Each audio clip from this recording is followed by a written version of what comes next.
Miss হবে না আপনার পছন্দের টিভি শো। দেখুন জি5 অ্যাপে একদম ফ্রি। বাহ, কি সুন্দর। এই মায়ের বিভিন্ন মূর্তি, এগুলো হ্যাঁ। কে এঁকেছিলেন? এগুলো আমার আঁকা। কতদিন আগে শুরু হলো? জাহ্নবী 25 বছর হবে। আচ্ছা, ছোটবেলা কোথায় কেটেছে? ছোটবেলা লেক গার্ডেন্সে। লেক গার্ডেন্সে মধুবনের অনেক ছোটবেলার স্মৃতিগুলো আছে। ওর ডাকনাম টুম।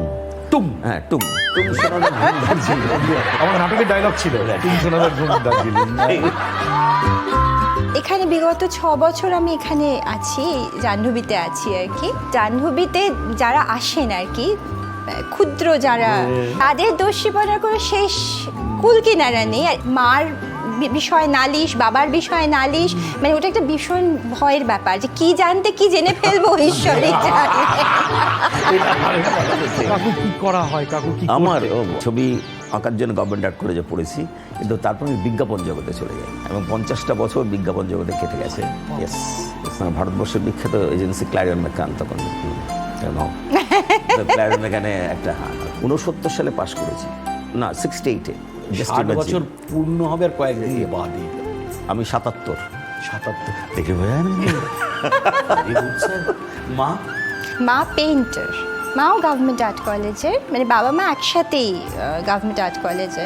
মা অসম্ভব ভালো ছবি কাজ করেন। আমি কিন্তু মাধ্যমিক উচ্চ মাধ্যমিক কিচ্ছু পাশ করিনি, আমার কোনো ডিগ্রি নেই, কোনো ডিপ্লোমা নেই। সব থেকে মজার কথা, একটা লেকচার দিতে গেছে সাহিত্য একাডেমি। সাহিত্য একাডেমি। তখন ও অনেকক্ষণ ওর বলাটলা হয়ে যাওয়ার পরে অনেকে এসে বলেছে, আপনার কাছে আমরা ডক্টরেট করতেছি, থিসিস করতে চাই। ও বলেছে আমি ক্লাস 8। কি ভালো। সেই মধুবনী বা টুং এখন মহাভারত নিয়ে 2টো বই লিখে ফেলেছে। এবং শুধু তাই নয়, যে লাস্ট যে বইটা বিদ্রোহীর মহাভারত, তার উপরে বেস করে 2টো ইনভিটেশন এসছে ওর কাছে, লেকচার দিয়েছে। একটা হচ্ছে যাদবপুর ইউনিভার্সিটিতে ত্রিগুণাসেন মেমোরিয়াল লেকচার, ওই বইটা, আর একটা স্যার আশুতোষ মেমোরিয়াল লেকচার, এই রিসেন্টলি আশুতোষ কলেজে। কিন্তু এই যে ছবিগুলো আমি দেখছি দেওয়ালে রয়েছে, যেটাই জিজ্ঞেস করছি বলছে তুমি এঁকেছো, এইটা কি করে হলো? আসলে কি হয় জানো তো, শিল্প এমন একটা ক্ষেত্র, আমি নাচের ঘরের তো, শাস্ত্রীয় নৃত্য, কিন্তু তার হাত ধরে না বাকি শিল্পেরা কিন্তু পাশাপাশি থাকে। আমার পড়াশোনাটা তো ওইভাবেই হলো, মানে নাচকে কেন্দ্রে রেখে আমাকে সাহিত্য, মানে ইংলিশ লিটারেচার, বাংলা সাহিত্য, সংস্কৃত সাহিত্য, বেদ, উপনিষদ, পুরাণ, ইতিহাস, এইগুলো পড়ানো হয়েছিল। মানে 13 বছর বয়স থেকে 23 বছর আমার এই বিদ্যা চর্চা হয়, এবং নাট্যশাস্ত্র, এবং নাচ শিক্ষাটা 4 বছর বয়সে। এবং হ্যাঁ, সেটা তো আলাদা। যে কারণে মুক্ত বিদ্যা, তো তার তো কোনো থিওরি, ওই টিপিক্যাল ওই ইয়েটা নেই, বাড়াটা নেই। আমার পড়াশুনো না বাইরের এই বাস্তব জগৎ থেকে আমাকে অনেক দূরে সরিয়ে নিয়েছিল, যার জন্য যখন বাস্তব জগতের দন্তনখরের সামনে গিয়ে দাঁড়ালাম, আমি তো প্রস্তুত ছিলাম না তাকে নেওয়ার জন্য।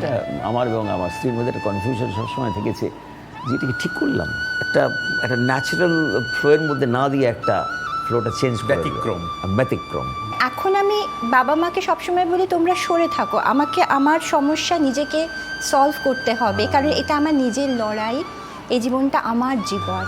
কারণ আমার পরে যারা আছে ওদেরও আমাকে শেখাতে হবে পথ চলতে গেলে কিভাবে নিজের সম্মান নিয়ে, নিজের সম্ভ্রম নিয়ে নিজেকে চলতে হয়, কিন্তু কোথাও থেমে গেলে হবে না। জি5 ডাউনলোড করুন আর সব এপিসোড দেখুন একদম ফ্রি।